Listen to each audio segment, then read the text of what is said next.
na gusto kong sabihin officially sa gabing ito sa aking kaarawan mismo, sa aking 54th birthday tonight.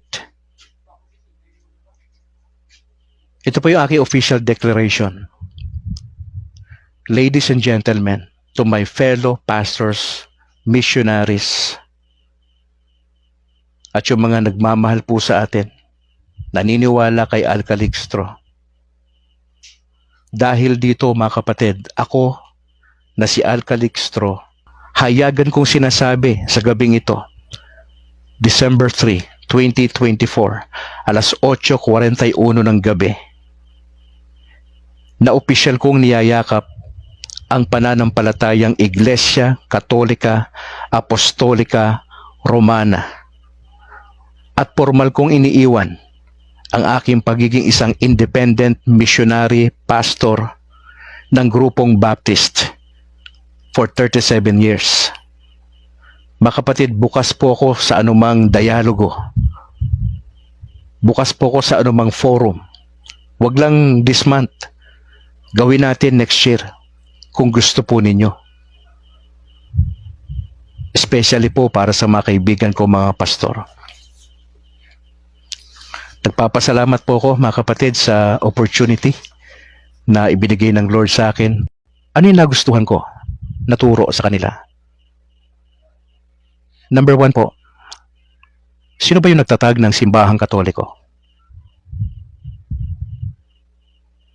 Ang Panginoong Hesus. Pangalawa, nagustuhan ko yung 7 Sacraments. Pinag-aralan ko po ito noong mga panahon ng pandemya. Sabay po yon, Orthodox, Alliance, Catholic.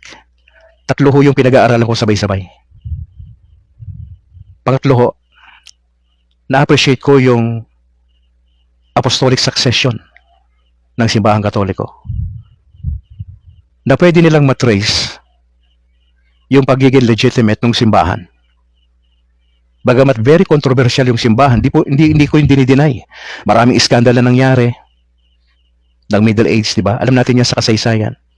Pero bakit sa kabila noon ay mas naging very favorable sa akin tong grupo na ito? Yung Marian Theology. At most importantly, mga kapatid, doon sa 7 Sacraments, yung nagbigay talaga ng parang kakaiba sa akin na pagdating sa katotohanan, yung turo patungkol sa Eucharist. Na matagal kong pinaniniwalaan na ito ay symbolic lang, kasi bilang Baptist, symbolic lang talaga yan. Majority ng mga evangelical, protestante, symbolic lang. But I came to realize, hindi siya symbolic. Siya ay literal. At yun po yung nagustuhan ko rito, mga kapatid. Now, pangalawa, nagustuhan ko yung simbahang Katoliko sapagkat pagdating po sa pagpapaliwanag patungkol sa Biblia, meron pong iisang paliwanag. Hindi po katulad ng Protestante at Evangelical. Sa Baptist na lang ho, ang isang talata, ang isang passage, ang isang pericope ay napakaraming paliwanag. Kaya kung ikaw isang estudyante ng salita ng Diyos, kung merong 10 Bible School na Baptist sa Pilipinas, malaki ang tsansa na merong 10 iba't ibang pagpapaliwanag sa particular na text sa Bible. Pero sa Katoliko, iisa lang ho yung paliwanag. Dahil po doon sa magisterium. Ito yung grupo ng mga bishops, itong College of Bishops, kasama ho yung Pope, sila ho yung nag-aaral ho noon. Kaya ho ang pare, wala na ho siyang ibang gagawing pag-aaral pa, sapagkat tapos na yung interpretation. Wala na siyang private interpretation doon. Kung ano yung turo ng simbahan, ibinababa na lang ho yun ng bishop sa mga local priest at yung mga pristo ay mapapansin nyo, iisa lang ho yung mensahe po yan sa buong Pilipinas and worldwide. Iisa lang ho. Yung homily nila sa isang Sunday, pare-parehas po yun. Nagkakaiba lang yun sa pagpapaliwanag, siyempre, sa mga illustration. At yun po yung nagustuhan ko. Walang masyadong magulong pagpapaliwanag. Isang pagpapaliwanag lang dahil sa magisterium. Pangatlo, what led me to join the Catholic Church? Mga kapatid, nasawa na tayo sa mga double standard na buhay ng mga pastor. I've been to different churches. Nakapag-observe tayo ng mga pastor na may mga pastor na nagpapasaway sa ministry.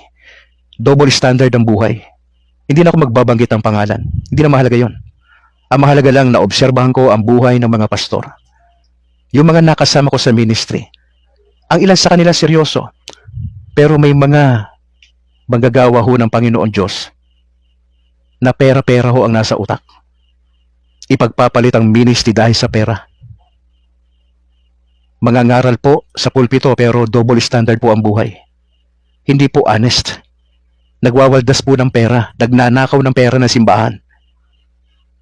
Nabubuhay sa immorality. Hindi na natin kailangan magbanggit ang pangalan dito. Yan po yung realidad, mga kapatid. Eh sabi ko, well, ang Catholic Church hindi sila perfect, napakaraming scandal din ho ng mga naging pope. Pero bakit mas pinili ni Brad Calix yan kumpara sa ibang mga evangelical churches? Ika-apat na dahilan kung bakit mas kinatigan ko ang simbahang Katolika.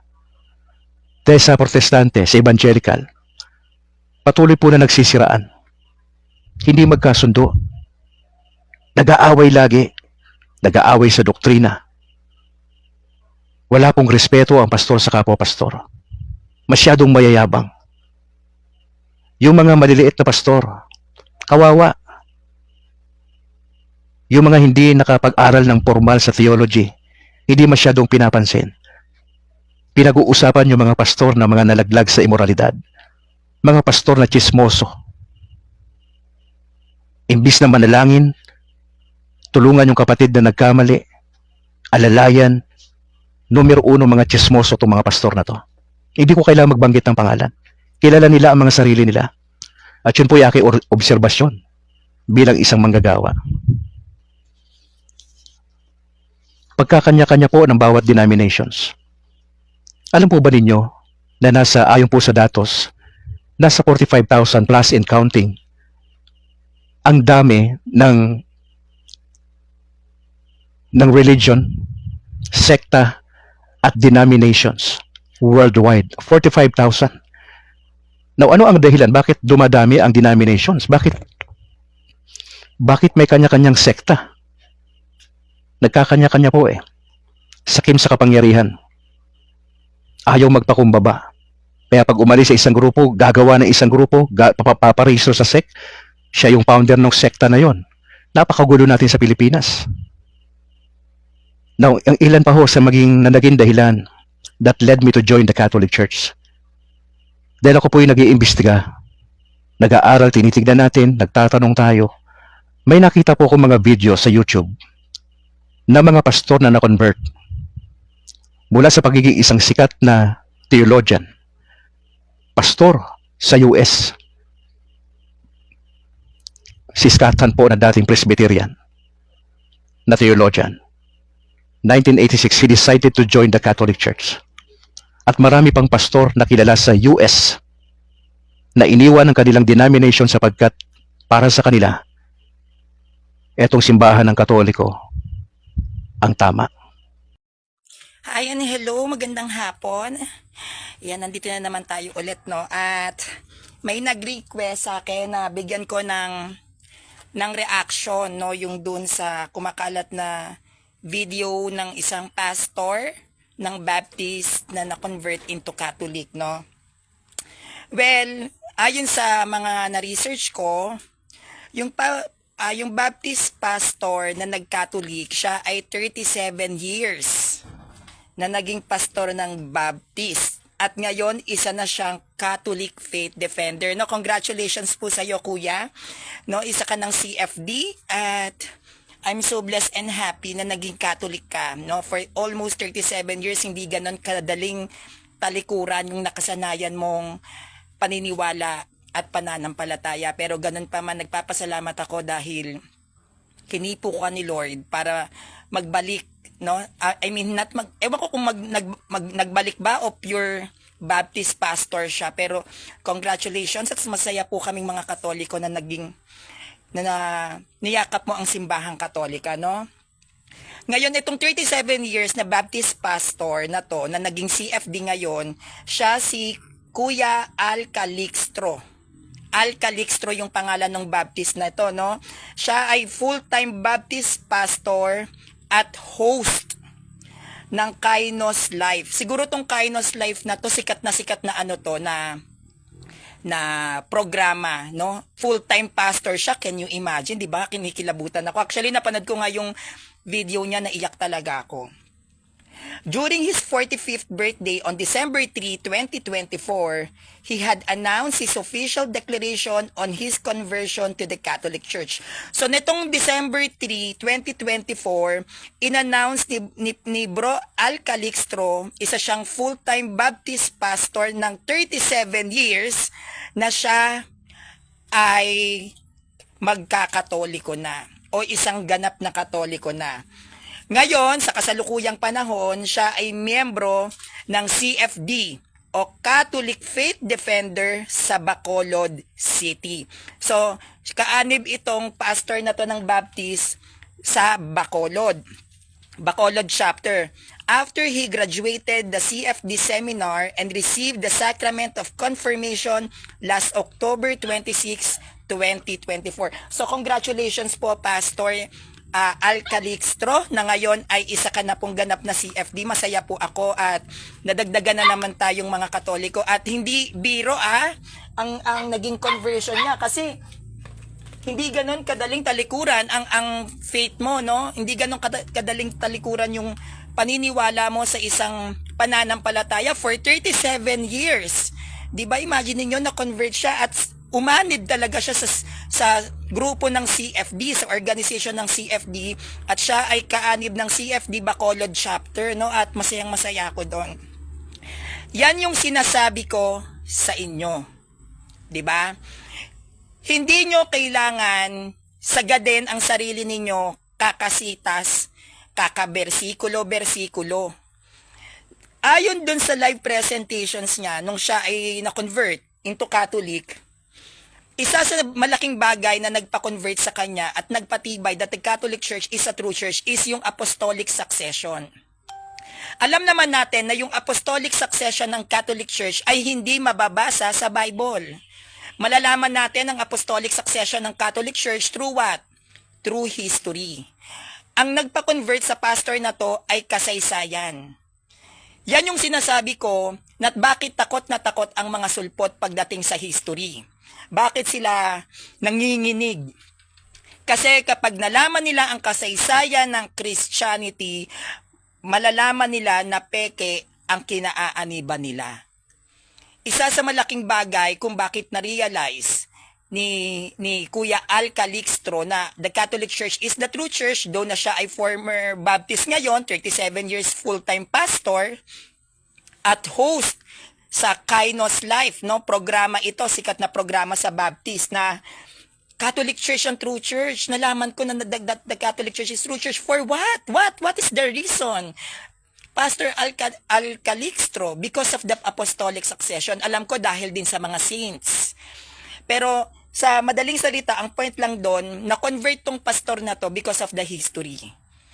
Kaya tayo, wag tayong masyadong magpakadrain sa mga Bible alone kasi ang pangahawakan lang nila Bible. Hindi sila kahit kailan makakapaglatag sa inyo ng history ng mga churches nila kasi bagong tatag. Kakatatag lang. Hindi ba? Kakabuo lang. Kaya yan ang lagi kong sinasabi at yan din yung lagi kong nilalatag sa mga presentations ko. History. Ang history ang magpapabago sa isip ng mga protestante na yung kinaaaniban nila ay peke. Ang history ang magiging daan para mas lalo nyong mahalin ang simbahan. Dahil mamahalin natin ang simbahan natin pag alam natin ang kasaysayan nito. Mas lalo nating yayakapin yung mga sakramento, yung mga aktibidad na ginagawa natin sa loob ng simbahan kapag naiintindihan natin to. Maiintindihan natin ang ating simbahan kapag naiintindihan nyo ang kasaysayan ng simbahan kinaaaniban mo. Hindi ba? Masarap mahalin ang isang tao kapag tanggap mo yung nakaraan. At masarap din mahalin ng isang simbahan pag alam mo ang kasaysayan. Kaya natutuwa ako at nagpapasalamat ako sa pastor na ito, no? I am very glad and very blessed na isa ka ng ganap na Katoliko, no? Actually, sa lahat ng mga naano kong conversion, aside kay Kuya Noe Dora, no? Alam naman natin si Kuya Noe Dora talagang isa rin yung pastor ng born again, di ba? Pero sa mga narinig kong conversion, dito ako naiyak. Kasi mararamdaman mo yung sincerity niya sa pagdating sa pagsasalita. Mararamdaman mo na talagang nagising siya sa katotohanan na Catholic Church is the true church. Di ba para siyang si Pablo, nakukuha nyo. Ang tingin ko kasi sa mga converted, para silang si Pablo, dating berdugo ng mga tunay na Kristiyano, pero ngayon ay numero 1 nang nagtatanggol sa simbahan. Actually, kalimitan pa nga sa converted, yan pa yung magagaling. Sa totoo lang, kumpara sa talagang inborn Catholic, yung mga converted na Protestant na naging Catholic, kalimitan sa kanila magagaling na defender ng simbahan talaga. Kasi kadalasan sa mga Katolikong inborn, patay.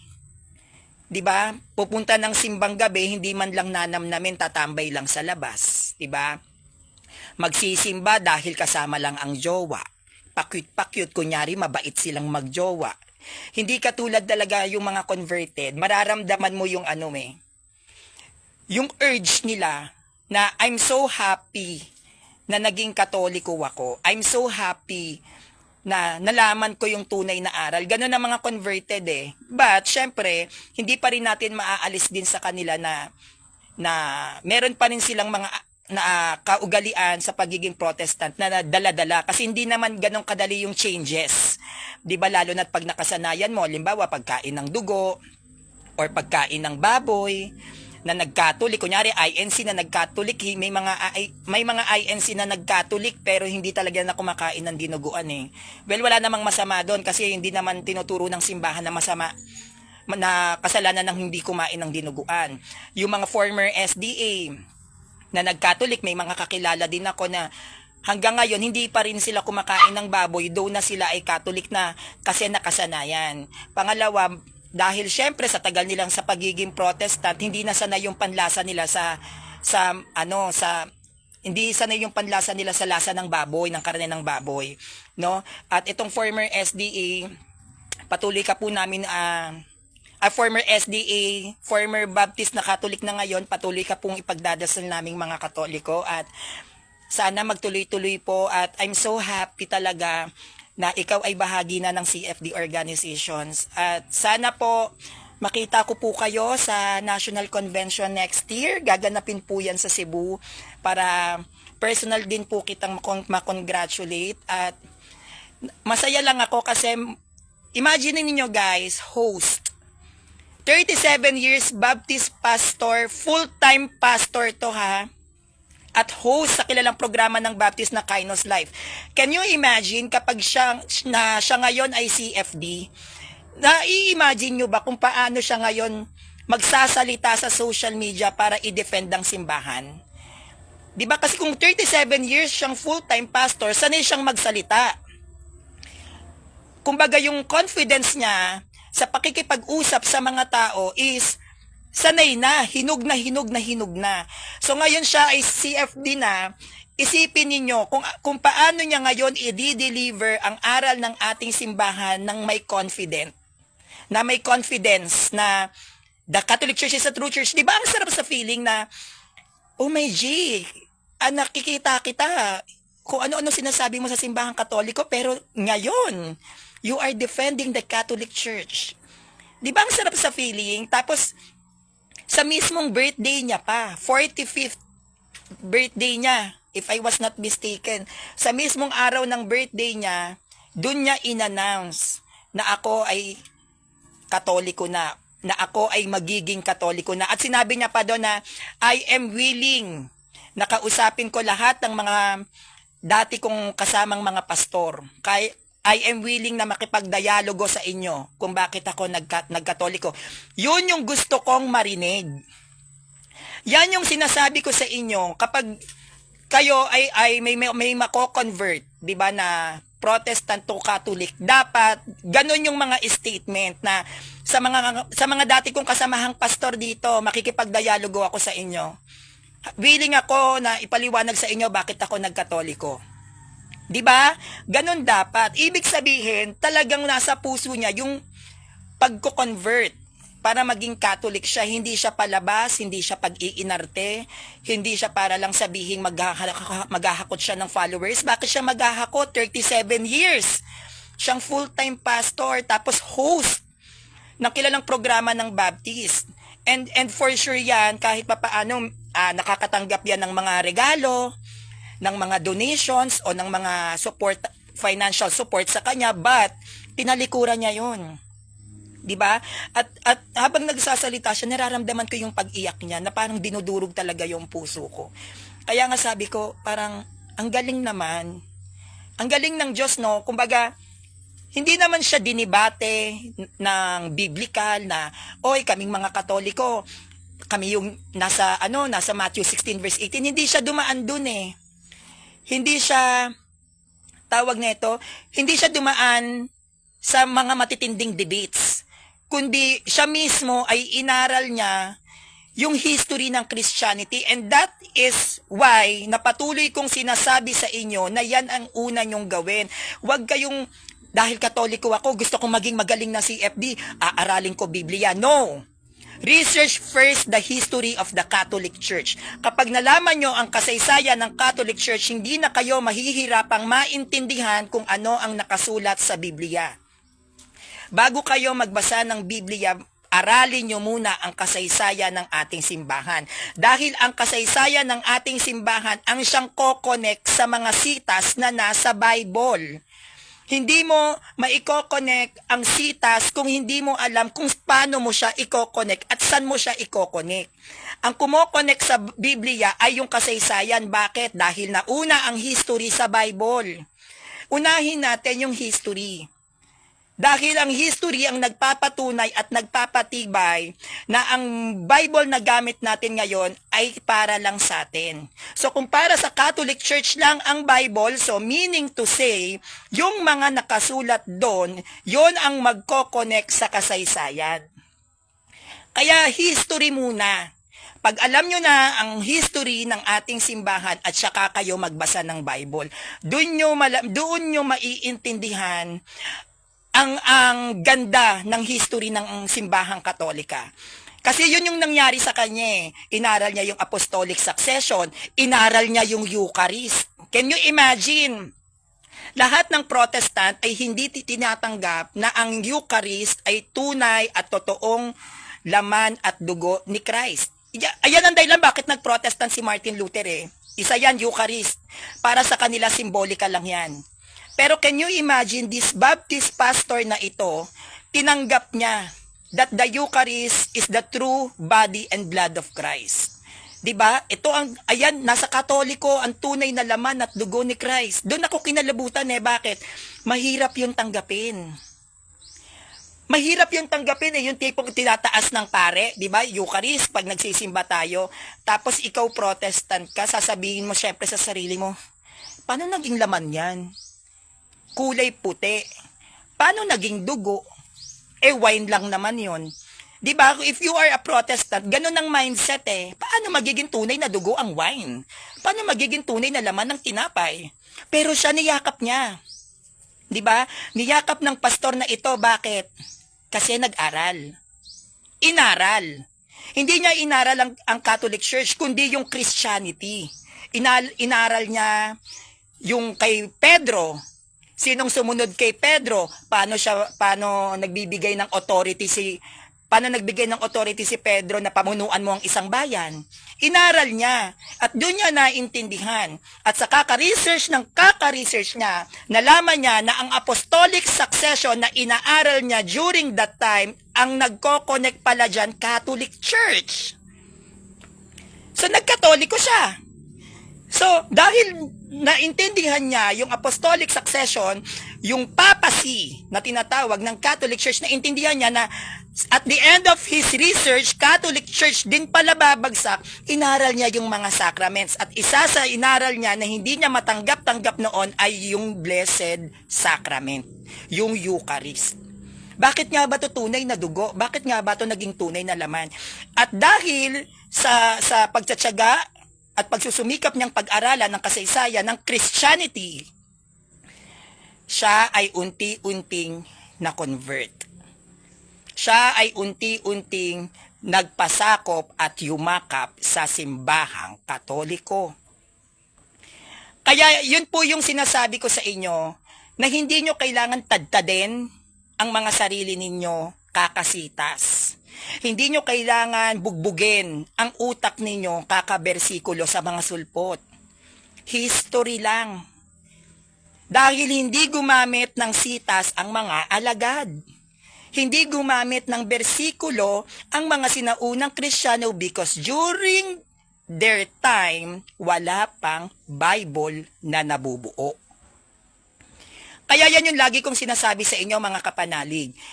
Search the history of Christianity.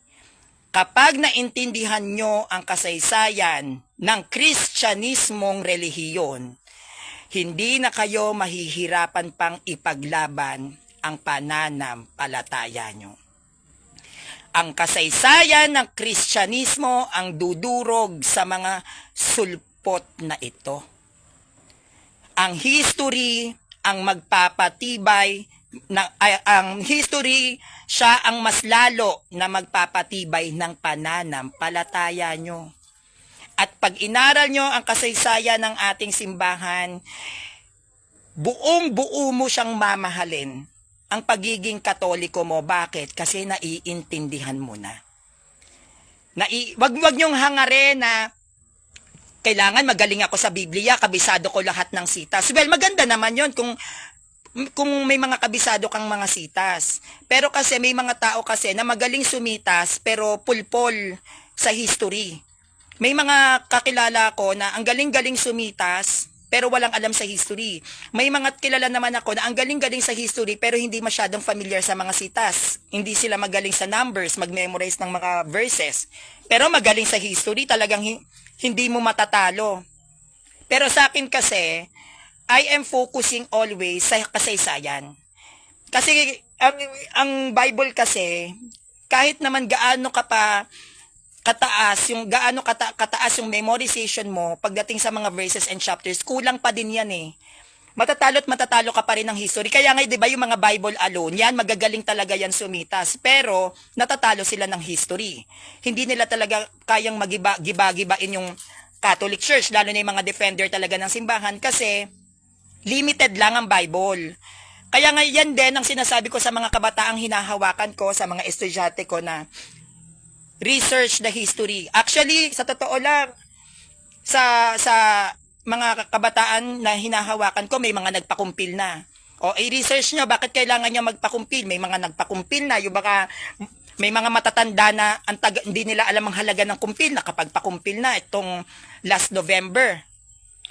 Last November, mga nakumpilan na sila. So, maganda yung aware ka sa history para kahit anong sitas ang gawin nila, hindi nila kayo masusupalpal kasi ang tatanungin nyo lang, sino ang bumuo ng sitas na nilalatag nyo. Doon pa lang finish na. Bible alone ka, wag mo akong gamitan ng sitas. The question is, ang sitas na nilalatag mo, sino ang bumuo? Hindi ba? Bible alone ka, dapat magaling tayo sa Biblia. Okay, Bible alone ka. The question is, sino ang bumuo ng Bible? Lagi yan masusupalpal, yung mga Bible alone na yan. At paunti-unti, malalagasan sila ng kaanib. Kaya maging masipag tayo sa pagre-research ng history, maging masipag tayo sa pag-aaral. Kung talagang willing tayo na ipagtanggol ang simbahan, kung talagang kagustuhan ng kalooban natin na maitaas ang Diyos, maging masipag ka sa pag-aaral. No, lahat naman tayo gusto natin maging matalino tayo sa pananampalatayang meron tayo. Pero hindi kasi natin 'yon maa-achieve kung hindi natin lalakipan ng kasipagan. Mag-aral tayo ng mag-aral. And ayun, may mga Catholic pa lang nag-react kanina sa akin kasi parang may nabasa ko kay Bishop Palma yata ng Cebu, parang sinuspend yung traditional Latin Mass sa Cebu ata. Ngayon, ang point of view ko lang dyan, sabi ko lang dun sa post, bakit sinuspend? Kasi di ba, hindi on my own ano lang to opinion. Para sa akin kasi, di ba lalo na tayo ay nasa modernong panahon, sana dahil naging bahagi naman ng simbahan ng traditional Latin Mass, sana pina-experience nila sa amin. Ako hindi ko pa naranasang sumali sa traditional Latin Mass eh. So syempre bilang isang Katoliko, hindi rin magiging buo kasi para sa akin yung pagiging Katoliko ko. Pag hindi ko naranasan yung traditional Latin Mass, anong feeling, anong ginagawa sa loob, anong itsura, 'di ba? Kumbaga masarap din sa pakiramdam na malaman din naming mga kabataan, kaming mga modernong kabataan ngayon, kung ano ba yung pakiramdam pag nasa pag umattend ka ng traditional Latin Mass. Kasi kapag sinuspend 'yan, para lang sa akin pag nasuspend kasi yung traditional Latin Mass, pwede siyang makalimutan eh. Pwede siyang makalimutan ng mga tao.